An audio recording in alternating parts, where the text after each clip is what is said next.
चलिए आओ चलो सीखो। मैं सर्वप्रथम अपना गुरु के चरणों में नमन करती हूँ। नमन करती हूँ माँ भवानी के चरणों में, नमन करती हूँ साहेब भैया दीदी के चरणों में। सभी गुरु भाई गुरु बहना को मेरा प्रणाम। चलिए एक तो साहेब कहीं जिज्ञासा था, उन्हीं का दिया हुआ कोई दिया था कि इच्छा शक्ति ज्ञान क्रिया क्या है, साहेब श्री से जानते हैं। तो शास्त्र कहते हैं कि ईश्वर कहते हैं महेश्वर को जरूर जानते होंगे। इस कंट्रोल का, इस संसार का जितना संसार में जो है वो भाग मतलब कंट्रोल करने के लिए महेश्वर को ही कहा गया है। यानी कि ईश्वर शक्ति माने हमारा जो ईश्वर शक्ति जो है वो मतलब महेश्वर शिव को कहा गया है। यानी कि जितना संसार में मतलब कंट्रोल है, कंट्रोल करना है वो महेश्वर ही करते हैं। का भाविक माने वो बहुत महेश्वर कहा गया, उसे बड़ा ही भाव है। इच्छा शक्ति आ गई, इच्छा शक्ति हो गई, यानी कि हम लोग का इच्छा शक्ति भी आ जाते हैं, इच्छा शक्ति भी हो गई। यानी किसी को गुरु बनाए इच्छा ही हुआ। शक्ति, शक्ति यानी माँ है, आदि शक्ति माँ है। यानी उस क्रिया को रूप देना होगा, यानी क्रिया का मह शक्ति आई है। यह तो इच्छा है तुम्हारा, यानी ईश्वर खड़ी होगी, एक जगह खड़ी होगी। वही भाव, आपका भाव जो है एक जगह नहीं रहती है। वो जब हम लोग शिव को गुरु बनाए हैं वही भाव टिका हुआ है। उसी को साहेब ने महेश्वर शिव को गुरु बनाने बोले हैं, क्योंकि हम लोग को भाव मतलब क्या, एक जगह ठहरना, रुकना, ये मेरा है, ये चीज़ मेरा है, वो चीज़ मतलब उसमें भाव हो जाता है। तो उसी को साहब इतना अच्छा से बोले कि वही हम लोग का भाव है, यानी महेश्वर शिव हमारा भाव है। और जो भी है गुरु ही है। और दया चर्चा नमन करना है। देखिए बहुत लोग आए गए, बार बार साहब यही बात बोले थे, लेकिन कोई नहीं, सब कोई जानता था कि शिव ही गुरु है, लेकिन लोगों को नवास आज इस कालखंड में साहेब आए और लोगों को बताएं, लोगों को दिल में शिव को गुरु बनाने को धड़काएं और शिव गुरु हो गए। देखिए हम लोग मनुष्य तन में जन्म है, बहुत लोभी है, मन बहुत लोभ है। कहते हैं ना कि एक बार जब भगवान का सभा लगा था तो मनुष्य ही गया था। पहले हम लोग का मनुष्य उम्र सबका 40-40 था, यानी कि मनुष्य का भी, कुत्ता का भी, गधा का भी, उल्लू का भी। लेकिन मनुष्य फिर दौड़ के गया, बोला कि वहाँ सभा बैठे थे, भगवान से बोले कि 40 साल में क्या होगा। तब उसके बाद में भगवान बोले कि अच्छा ठीक है, देखा जाएगा। तब तक गधा आ गया। गधा बोला कि सर हम भगवान हम इतना उम्र क्या करेंगे, हमको ना सब ढोआ कर मेरा मरा देगा, इससे अच्छा हमको 20 साल रहने दीजिए। अब 20 साल बचा तो मनुष्य को बोला कि तुम लेगा, तो हाँ, तो 20 साल गधा वाला भी ले लिए।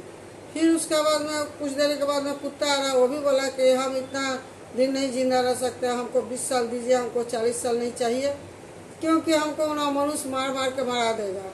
तो 20 साल वो भी मनुष्य को पूछे कि आप लीजिएगा, तो हाँ, उसमें भी हाँ बोल दिए।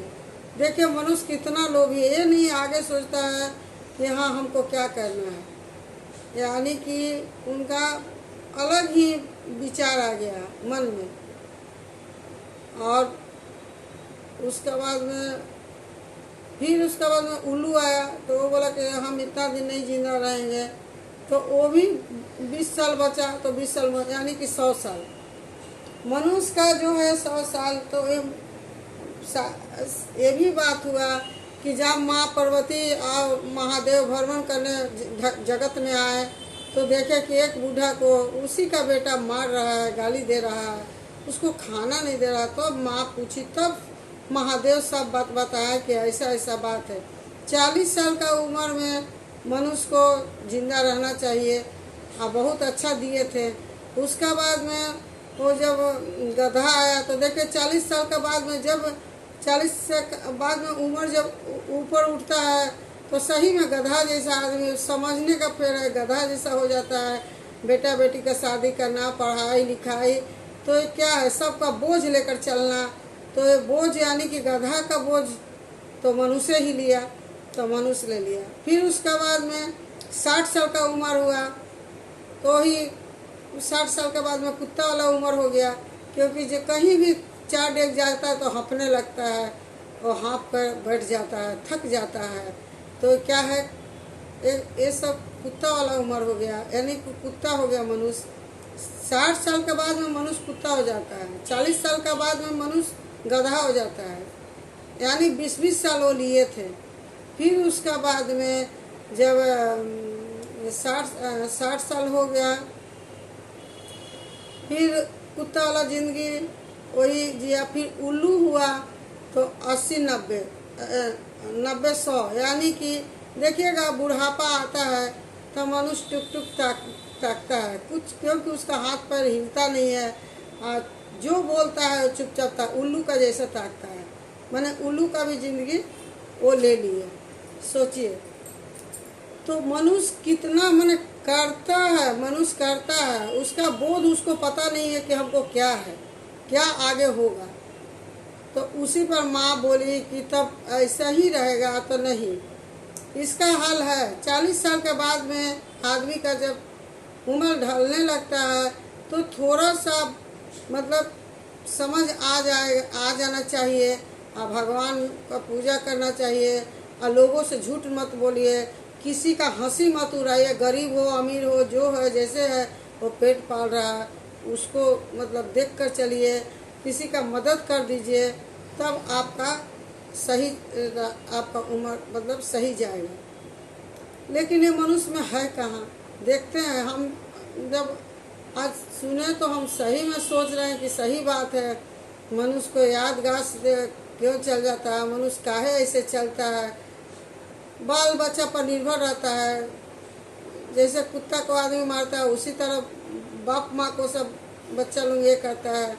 तो ये सब मनुष्य अपना ही लिया, अपना ही करता किया। अब बोध तो महादेव ही बताएंगे कि क्या करना है। इसीलिए कहते हैं कि भगवान से आदमी विनती करता है, जो हुआ हाथ पर चलते हुए महादेव उठा ले, यही विनती है।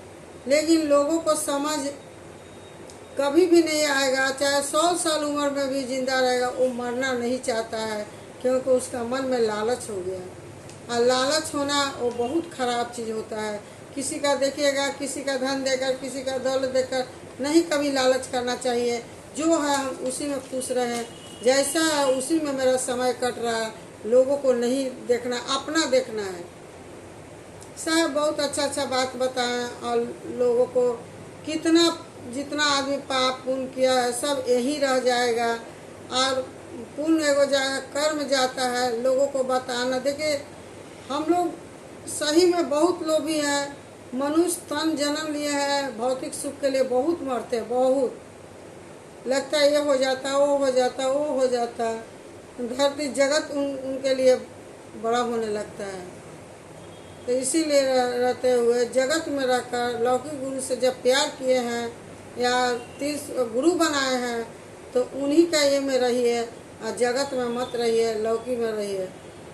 जगत में रख कर भी लौकिक गुरु का याद कीजिए, गुरु सही में आ जाते। देखिएगा अच्छा आदमी भी जयकारी मनाता है महादेव को। जब चोर डकैत जाता है, पहले के लोग डकैती करने जाते थे तो हर हर महादेव करके जाते थे, महादेव आशीर्वाद दे देते थे, लेकिन वो नहीं बोलते थे कि तुम्हारा क्या होगा पकड़ाएगा। तो देखिए हमारा भोला तो भोला ही है, दयावान महादेव है। वो तो दया सब पर करते हैं, अमीरों पर करते, गरीबों पर करते, भिखमंगा पर, जो पर जैसे महादेव को भाव दीजिएगा। लेकिन हाँ, भगवान बना कर दीजिएगा तो वही भाव रह जाएगा। गुरु बना कर दीजिएगा तो महादेव आपको जरूर कष्ट हटाएंगे, क्योंकि जानेंगे कि मेरा शिष्य का एक कष्ट है। इसीलिए शिव को गुरु बनाइए, लोगों को बताइए। जब गुरु हो जाएंगे, आपका दिल में बस जाएंगे महादेव, तो हमारा कष्ट दूर हो जाएगा।